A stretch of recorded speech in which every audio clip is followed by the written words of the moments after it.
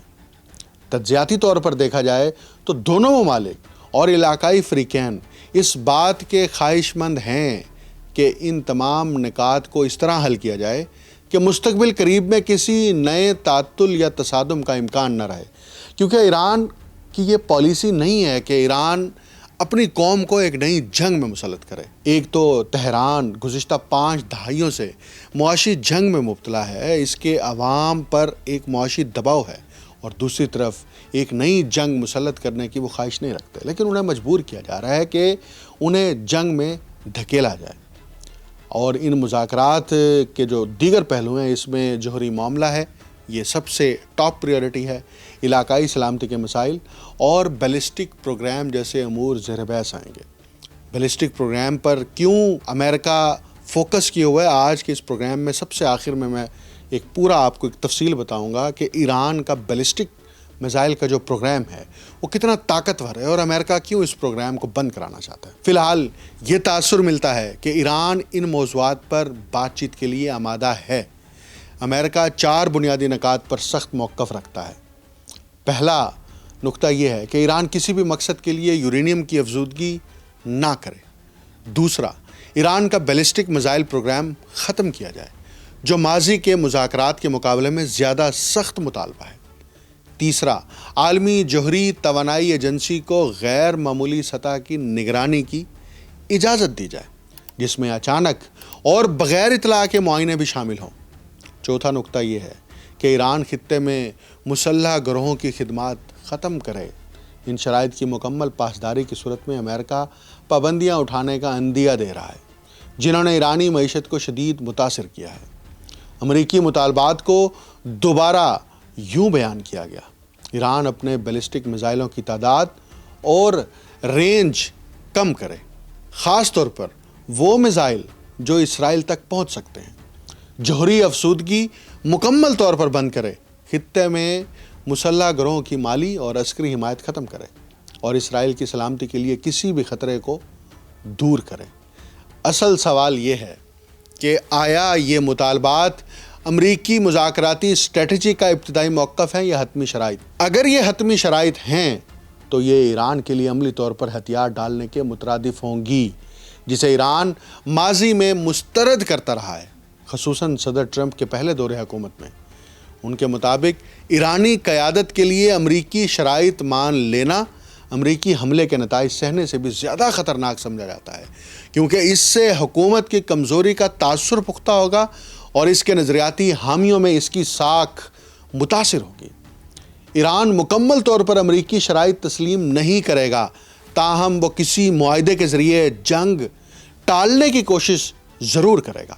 ساتھ ہی یہ ادراک بھی موجود ہے کہ امریکہ خود بھی جنگ نہیں چاہتا، کیونکہ محدود حملے کے ذریعے مطلوبہ نتائج حاصل کرنا آسان یا کم لاگت والا راستہ نہیں ہوگا۔ چند ہفتے قبل خطے میں بڑھتے ہوئے کشیدگی کے اس لمحے کا آغاز ہوا تھا جب ڈونلڈ ٹرمپ نے ایران کے مظاہرین کے ساتھ رویے کے حوالے سے ایک سرخ لکیر کھینچنے کا اشارہ دیا۔ انہوں نے اپنے سوشل میڈیا پیغامات میں لکھا کہ مدد آ رہی ہے۔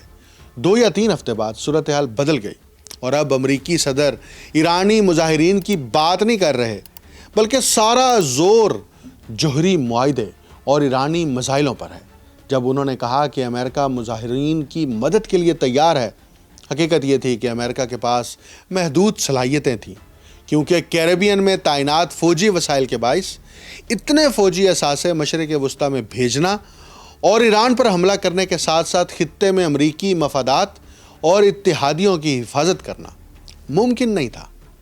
ایرانیوں کو بھی یاد ہوگا کہ 7 ماہ قبل 2025 میں وہ مذاکرات کے مڈل میں تھے، جوہری مذاکرات کے 6 یا 7ویں راؤنڈ تک پہنچ چکے تھے مختلف بین الاقوامی کھلاڑیوں کے ساتھ، اور تب اسرائیل اور پھر امریکہ نے ان پر بمباری کی۔ اب وہ ان مذاکرات کو ممکنہ طور پر محض پردہ، فریب یا کمین کے طور پر دیکھتے ہیں۔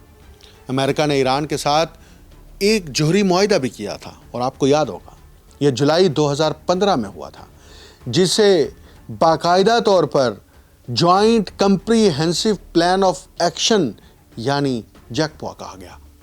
اس معاہدے کے تحت ایران نے اپنے جوہری پروگرام کو محدود کرنے اور عالمی ایٹمی نگرانی کے تحت لانے کا وعدہ کیا، جبکہ امریکہ اور دیگر عالمی طاقتیں اس کے اقتصادی پابندیوں میں نرمی کرنے پر راضی ہوئیں۔ تاہم 2018 میں یہی امریکی صدر ڈونلڈ ٹرمپ تھے جنہوں نے اس معاہدے سے یک طرفہ طور پر علیحدگی اختیار کی اور ایران پر دوبارہ سخت اقتصادی پابندیاں لگا دی۔ اس اقدام نے نہ صرف ایران کے ساتھ اعتماد کے رشتے کو مجروح کیا، بلکہ یہ امریکہ کا سامراجی رویہ تھا، کیونکہ امریکہ نے بین الاقوامی معاہدے کی روح اور اصولوں پر وار کیے بغیر اپنے مفادات کے تحت عالمی قوانین کو پامال کیا اور تاریخی سامراجی روایات کو دوبارہ زندہ کر دیا۔ تاہم حقیقت یہ ہے کہ ایرانی فریق میں گہرا عدم اعتماد آج بھی موجود ہے، کیونکہ 2018 میں جوہری معاہدے سے امریکی انخلا اور مذاکرات کے دوران بمباری کے تجربے اس نے اعتماد کو متاثر کیا۔ دوسری طرف امریکی فریق میں بھی عدم اعتماد موجود ہے۔ کچھ حلقے کہتے ہیں کہ یہ ایرانی حکومت محض وقت لینے کی کوشش کر رہی ہے۔ معاہدے کی سیاسی قیمت دونوں طرف کے لیے کافی زیادہ ہے۔ اگر ایران اب کسی ایسے امریکی انتظامیہ کے ساتھ مذاکرات کرے جو نہ صرف اس پر بمباری کر چکی ہے بلکہ داخلی امور میں مداخلت کی دھمکی بھی دے رہی ہے، تو اس کی توجیہ کرنا بہت مشکل ہوگا۔ یہ جنگ اور پھر مذاکرات اس کی گہرائی میں جائیں تو ہمیں ایک ایسا رخ ملتا ہے جو ایران کی طاقت کی عکاسی کر رہا ہے۔ ایران کی میزائل ٹیکنالوجی نے مشرق وسطیٰ کے جنگی نقشے میں امریکہ اور اس کے اتحادیوں کو کیسے متاثر کیا ہے؟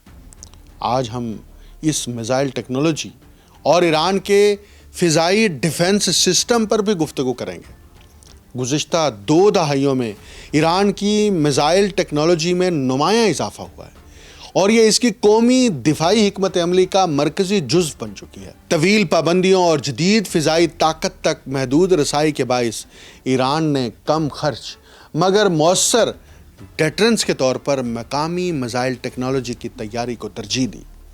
ان کوششوں کے نتیجے میں ایک ڈائیورس اور بتدریج زیادہ کمپلیکس میزائل ذخیرہ وجود میں آیا، جس میں قلیل، درمیانی اور درمیانی سے طویل فاصلے تک مارک کرنے والے بیلسٹک میزائل، کروز میزائل اور بغیر پائلٹ کے فضائی نظام بھی شامل ہیں۔ اس پیش رفت کا ایک نمایاں پہلو درستگی میں اضافہ ہے۔ ایرانی میزائلوں کی ابتدائی جنریشنز زیادہ تر فاصلے اور وار ہیڈ کے وزن پر انحصار کرتی تھی، جبکہ ان میں درست نشانے کی صلاحیت محدود تھی۔ تاہم حالیہ سسٹم میں جدید ٹیکنالوجی شامل ہونے کا امکان ظاہر کیا جا رہا ہے، جن میں سیٹلائٹ پر مبنی نیویگیشن اور آخری مرحلے کی گائیڈنس کے طریقہ کار شامل ہیں۔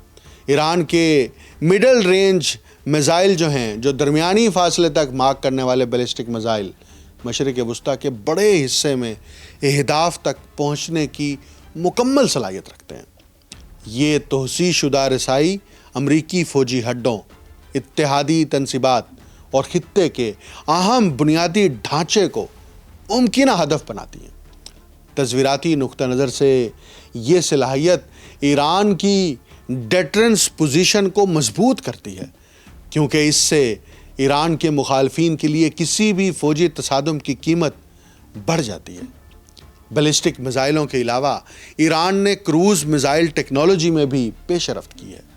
کروز میزائل عموماً کم بلندی پر پرواز کرتے ہیں اور دوران پرواز سمت بھی بدل سکتے ہیں، جس کی وجہ سے روایتی ریڈار سسٹم کے لیے ان کا سوراخ لگانا اور ان میزائل کو روکنا مشکل ہو جاتا ہے۔ رپورٹس کے مطابق ایرانی کروز میزائلوں کے ڈیزائن میں کم تبدیلیاں پرواز کے انداز اور زمین کی ساخت کے ساتھ ساتھ پرواز کرنے کی صلاحیت بھی بڑھا دی گئی ہے، جس سے فضائی ڈیفنس عملے کے لیے پیشگی انتباہ کا وقت مزید کم ہو جاتا ہے۔ ایک اور عام پیش رفت میزائلوں کو بغیر پائلٹ ڈرونز کے ساتھ منسلک کرنا ہے۔ ڈرونز کو نگرانی، ہدف بندی اور بعض صورتوں میں براہ راست حملوں کے لیے استعمال کیا جا سکتا ہے۔ جب انہیں میزائل کارروائی کے ساتھ ملایا جاتا ہے تو یہ نظام حقیقی وقت میں معلومات فراہم کرتے ہیں اور پیچیدہ حملہ اور ترتیب کو مربوط کرنے میں مدد دیتے ہیں۔ مجموعی طور پر دیکھا جائے تو یہ پیش رفت میزائل ٹیکنالوجی کو جدید بنانے کی ایک مسلسل اور سوچے سمجھے منصوبے کی نشاندہی کرتی ہے۔ اگرچہ یہ نظام بڑی فوجی طاقتوں کے جدید ترین ہتھیاروں کے ہم پلہ نہیں ہے، لیکن ان کی بڑھتی ہوئی درستگی، رینج اور ڈائیورس خطے کی سلامتی کے حساب کتاب کو نمایاں طور پر بدل دیتے ہیں۔ الگ تھلگ حملوں کے بجائے اب عسکری منصوبہ ساز ایسے طریقوں پر زور دیتے ہیں جن کا مقصد دفاعی نظاموں کو بیک وقت متعدد اہداف کے ذریعے دباؤ میں لا کر مغلوب کرنا ہوتا ہے۔ یہ طریقہ اس حقیقت کو مد نظر رکھتا ہے کہ جدید دفاعی سسٹم بھی ریڈار کی حد نگاہ روکنے والے میزائلوں کی دستیابی اور رد عمل کے وقت جیسی عملی حدود رکھتے ہیں۔ بیلسٹک میزائلوں کے ساتھ کروز میزائل، ڈرونز اور فریب دینے والے اہداف بھی شامل ہو سکتے ہیں۔ سیچوریشن یعنی بیک وقت کثرت سے حملوں کی اسٹریٹجی جارحانہ اور ڈیفنس سسٹم کے درمیان معاشی عدم توازن سے بھی فائدہ اٹھاتی ہے۔ روکنے والے میزائل یعنی انٹرسیپٹرز عموماً مہنگے اور تعداد میں محدود ہوتے ہیں، جبکہ بہت سے حملہ آور سسٹم خصوصاً ڈرونز اور قلیل فاصلے کے میزائل نسبتاً کم لاگت پر تیار کیے جا سکتے ہیں۔ اس طرح حملہ آور فریق دفاع کرنے والوں کو مجبور کرتا ہے کہ وہ سستے خطرات کے مقابلے میں اپنے مہنگے انٹرسیپٹر استعمال کرے، جس سے وقت کے ساتھ دفاعی صلاحیت کمزور ہوتی جاتی ہے۔ الیکٹرانک جنگ بھی مربوط حملوں کو مؤثر بنانے میں مدد کرتی ہے۔ جیمنگ، اسپوفنگ یا سائبر مداخلت کرنے والے ریڈار کی کارکردگی اور سینسرز اور انٹرسیپٹرز کے درمیان رابطوں کو متاثر کر سکتی ہے۔ جب یہ اقدامات فزیکل اٹیک کے ساتھ مل جاتے ہیں تو حالات کی درست آگاہی کم ہو جاتی ہے اور رد عمل کا وقت سست پڑ جاتا ہے۔ حتیٰ کہ وقتی خلل بھی میزائلوں کو دفاعی فضائی حدود میں داخل ہونے کے مواقع فراہم کر سکتا ہے۔ یہ تبدیلی موجودہ طاقت کے ڈھانچوں کو ختم نہیں کرتی، لیکن اثر و رسوخ، ڈیٹرنس اور خطرے کے اندازے کے طریقوں کو ضرور بدل دیتی ہے۔ ماضی میں ڈیٹرنس واضح عدم توازن پر قائم تھی۔ بہتر فضائی طاقت، انٹیلیجنس اور میزائل دفاع رکھنے والی ریاستیں اپنی کمزوری کم رکھتے ہوئے طاقت کا اظہار کر سکتی تھیں۔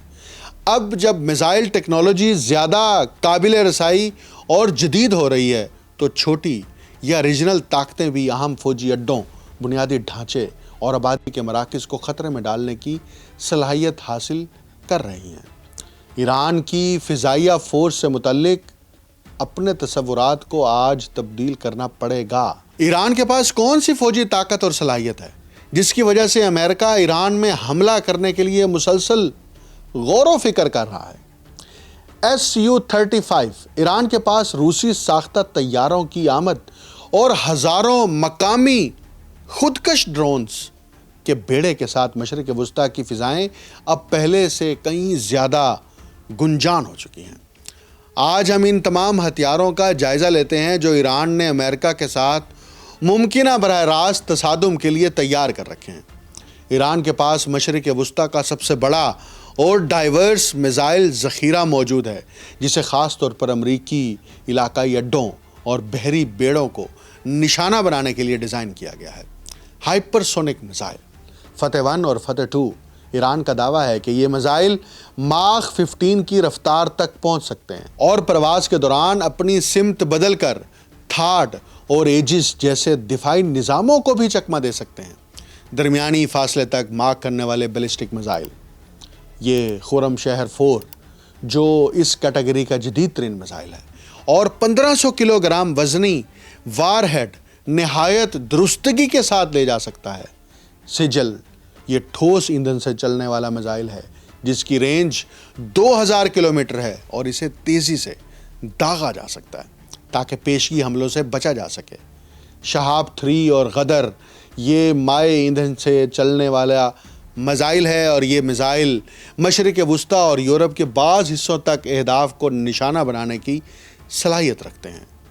خیبر شکن جو تیز رفتار آخری مرحلے کی حرکات کے ذریعے فضائی ڈیفنس سسٹم سے بچنے کے لیے تیار کیا گیا ہے۔ اس میزائل کا نام جنگ خیبر میں مسلمانوں کی فتح کی یاد میں رکھا گیا ہے۔ قلیل فاصلے تک مارک کرنے والے بیلسٹک میزائل فتح 110 اور فتح 313 نہایت درستگی والے ٹھوس ایندھن کے میزائل جو 2020 میں الاسد ایئر بیس پر حملے میں استعمال ہوئے۔ ذوالفقار زیادہ رینج والا میزائل سسٹم ہے جس کا وار ہیڈ الگ ہو سکتا ہے تاکہ اسے روکنا مشکل ہو جائے۔ اسی طرح شیام 1 بغیر پر والے ڈیزائن کا میزائل ہے جسے ریڈار پر ٹریک کرنا دشوار ہوتا ہے۔ ایران جدید فضائی ڈیفنس سسٹم کے ٹریک سے بچنے کے لیے ڈرون کے جھنڈ استعمال کرتا ہے۔ کامی کازی ڈرونز یہ بھی ٹیکنالوجی ہے۔ یہ شاہد 136 اور 131 یہ انتہائی کم قیمت ڈیلٹا ونگ لوڈرنگ میونیشن جو خطے کے تنازعات میں اہداف پر حملوں کے لیے وسیع پیمانے پر استعمال ہو چکے ہیں۔ اسی طرح آرش 2 بڑا خودکش ڈرون ہے جو خاص طور پر ریڈار سسٹمز اور اہم تنصیبات کو نشانہ بنانے کے لیے بنایا گیا ہے۔ ایران کی یہ جدید ٹیکنالوجی، اس کی مزید تفصیل میں جائیں تو جنگی اور نگرانی کرنے والے ڈرونز بھی ہیں۔ شاہد 123 اور شاہد 149 پریڈیٹرز اور MQ-1 جو امریکی ریپر سے مشابہ ہیں اور MQ-9 طویل دورانیے کی نگرانی اور درست حملوں کی صلاحیت رکھتے ہیں۔ اسی طرح ایک اور ٹیکنالوجی ہے مہاجر 6 ایک ٹیکنیکل ڈرون جو نگرانی اور چھوٹے درست ہتھیار فائر کرنے کے لیے استعمال ہوتا ہے۔ ابابیل 325 کثیر المقاصد ڈرونز یہ کیا کرتا ہے؟ یہ نگرانی کرتا ہے اور ہلکے حملوں کے لیے یعنی لو کیٹیگری کے اٹیکس کرنے کے لیے استعمال ہوتے ہیں اور اس کا نام ابابیل رکھا گیا ہے۔ بحری غیر روایتی ہتھیار اور اسٹریٹجی میں تہران کی بحری حکمت عملی اینٹی ایکس ایریا ڈینائل پر مبنی ہے تاکہ ابنائے ہرمز کو بند کیا جا سکے۔ اسی طرح بحری بارودی سرنگیں ہیں۔ اندازوں کے مطابق ایران کے پاس 5000 سے 6000 تک سرنگیں موجود ہیں جن میں سمارٹ کیٹیگریز بھی شامل ہیں جو اب دوزوں یا عام جہازوں کے ذریعے بچھائی جا سکتی ہیں تاکہ عالمی جہاز رانی معطل ہو جائے۔ اینٹی شپ بیلسٹک میزائل کی ایک کیٹیگری ہے خلیج فارس میزائل، سپرسونک رفتار والا ٹھوس ایندھن میزائل جو سمندر میں حرکت کرتے جہازوں کو نشانہ بنا سکتا ہے۔ ہرمز 1 اور ہرمز 2 بالترتیب اینٹی ریڈار اور اینٹی شپ کے لیے تیار کردہ ورژن ہیں۔ اینٹی شپ کروز میزائل بھی ایران کے پاس ہیں۔ قدر اور غدیر ساحلی موبائل لانچر سے داغے جانے والے 300 کلومیٹر تک مار کرنے والے یہ کروز میزائل ہیں۔ اسی طرح نصر 1 کم فاصلے کا میزائل ہے جو تیز رفتار کشتیوں کے جھنڈ کے حملوں میں استعمال ہوتا ہے۔ زیر سطح بحری صلاحیتیں بھی ایران کے پاس ہیں۔ غدیر کلاس چھوٹی آبدوزیں جو خلیجی کم گہرے پانیوں میں تقریباً خاموش رہتی ہیں اور بارودی سرنگیں بچھانے یا گھات لگانے کے لیے استعمال ہوتی ہیں۔ اسی طرح فتح کلاس آبدوز مقامی طور پر تیار کردہ نیم بھاری آبدوز جو ٹارپیڈو اور کروز میزائل داغنے کی صلاحیت رکھتی ہیں۔ اسی طرح ایران کے پاس ایک اور جنگی ٹیکنالوجی ہے یعنی فاسٹ اٹیک کرافٹ، تیز رفتار کشتیوں کے بیڑے جو راکٹ، ٹارپیڈو یا دھماکہ خیز مواد سے لیس ہوتے ہیں اور سطحی خودکش حملوں کے لیے استعمال کیے جاتے ہیں۔ امریکی فضائی طاقت سے اپنے علاقے کے تحفظ کے لیے ایران ایک کثیر سطحی مقامی ڈیفنس سسٹم استعمال کرتا ہے۔ باور 373 ایران کا طویل فاصلے تک مارک کرنے والا جدید زمین سے فضا میں مارک کرنے والا نظام ہے جس کے بارے میں دعویٰ کیا جاتا ہے کہ اسٹیلتھ طیاروں اور بیلسٹک میزائلوں کو ٹریک کرنے کی صلاحیت میں روسی S-400 کا ہم پلہ ہے۔ اسی طرح خردار 15 یہ درمیانے درجے سے طویل فاصلے تک مارک کرنے والا سسٹم ہے جو بیک وقت 6 اہداف کو نشانہ بنا سکتا ہے۔ اسی طرح مرصاد اور تلاش نامی پرانے مغربی اور سوویت ٹیکنالوجی کے مقامی طور پر جدید بنائے گئے ورژن ہیں جو درمیانی بلندی کے دفاع کے لیے استعمال ہوتے ہیں۔ F-35 امریکی اسٹیلتھ لڑاکا طیاروں کا مقابلہ کرنے کے لیے F-22 اور ایران تیز رفتار انٹرسیپٹر طیاروں اور اپنے نئے روسی ساختہ ملٹی رول جیٹس پر انحصار کرتا ہے۔ فلینکر ایران Su-35Se سخوئی کا جدید ترین جنگی اثاثہ ہے۔ 2026 کے آغاز تک اس کی ابتدائی کھیپ ایران کو موصول ہو چکی ہے۔ یہ 4++ جنریشن طیارے اربس ریڈار اور طویل فاصلے تک مارک کرنے والے R-37M میزائلوں سے لیس ہیں جو ایسے فاصلے تک ہدف کو نشانہ بنا سکتے ہیں جہاں پرانے امریکی پلیٹ فارم ان کی پہنچ میں نہیں آتے۔ MiG-29 فلکرم بنیادی طور پر تہران کے ڈیفنس کے لیے استعمال ہوتا ہے۔ ان میں مقامی ایوونکس نصب کیے گئے ہیں اور اب یہ ساحلی دفاع کے لیے نصر-1 اینٹی شپ میزائل بھی لے جا سکتے ہیں۔ کسی تنازع کی صورت میں یہ طیارے علاقائی امریکی اڈوں پر ہٹ اینڈ رن کارروائیوں یا امریکی بحری بیڑوں پر حملوں کے لیے استعمال کیے جا سکتے ہیں۔ اسی طرح فینسر Su-24M کے ایران کا بنیادی طویل فاصلے تک گہرے حملے کرنے والا بمبار طیارہ ہے۔ یہ بھاری لیزر گائیڈڈ بم اور اینٹی ریڈیشن میزائل لے جا سکتا ہے جو امریکی ریڈار تنصیبات کو نشانہ بنانے کے لیے استعمال ہوتا ہے۔ یہ طیارے امریکی F-5 ٹائیگر 2 کے ڈھانچے سے ریورس انجینئر کیے گئے ہیں اور ہلکے حملوں اور پائلٹ تربیت کے لیے استعمال ہوتے ہیں۔ ہسا قاصر 4th جنریشن کا جیٹ ہے جو F-5 کی بنیاد پر تیار کیا گیا ہے جس میں ڈیجیٹل کاکپٹ اور مقامی فائر کنٹرول سسٹم موجود ہے۔ ہسا سائیکا اپنی دمڑی ہوئی دموں کی وجہ سے آسانی سے پہچانا جاتا ہے جو F-18 سے مشابہ ہے۔ اسے قریبی فضائی مدد، نگرانی، ساحلی دفاع، دستوں کی منتقلی اور بحری تیز رفتار کشتیوں کے جھنڈ کی معاونت کے لیے استعمال کیا جاتا ہے۔ اب بات کرتے ہیں اسٹریٹجک سپورٹ اور خصوصی مشنز کی۔ 3FP اورائن طویل فاصلے کی بحری نگرانی کے لیے استعمال ہوتا ہے۔ یہ امریکی بحری بیڑوں کی نقل و حرکت کو ٹریک کرتا ہے اور ساحلی میزائل بیڑوں کو افق سے ماورا اہداف پر حملوں کے لیے رہنمائی فراہم کر سکتا ہے۔ اسی طرح یہ میزائل اور ڈرونز اور بحری جنگی طاقت، فضائی طاقت ایران کی مقامی ملٹری پاور کو عیاں کرتی ہے اور ایران اسی لیے تیار ہے اور اپنے اہداف کو مقرر کر چکا ہے، نشانے لگا چکا ہے۔ اس لیے ایران امریکی دھمکیوں کے جواب میں سرعام یہ کہہ رہا ہے کہ اگر جنگ مسلط ہوئی تو ہم ویسا جواب دیں گے جیسا حملہ ہوگا، اور اس میں اتحادی بھی آئیں گے۔ اس لیے ریجنل پاورز سہولت کاری کر رہی ہیں اور وہ ڈپلومیسی کے چینل کو اڈاپٹ کر کے امریکہ کے اوپر مستقل دباؤ ڈال رہی ہیں کہ نہیں، یہ جنگ اب ممکن نہیں ہے، ایران جنگ کے لیے تیار ہے، اور اگر یہ جنگ زبردستی مسلط کی جاتی ہے، ڈپلومیسی کا راستہ اختیار نہیں کیا جاتا، تو یہ ریجن ایک ایسی نئی جنگ میں مبتلا ہو جائے گا جس کا دائرہ اس خطے تک نہیں پھر پوری دنیا میں پھیلے گا۔ مجھے ڈاکٹر اکمل سمرو کو اجازت دیجیے۔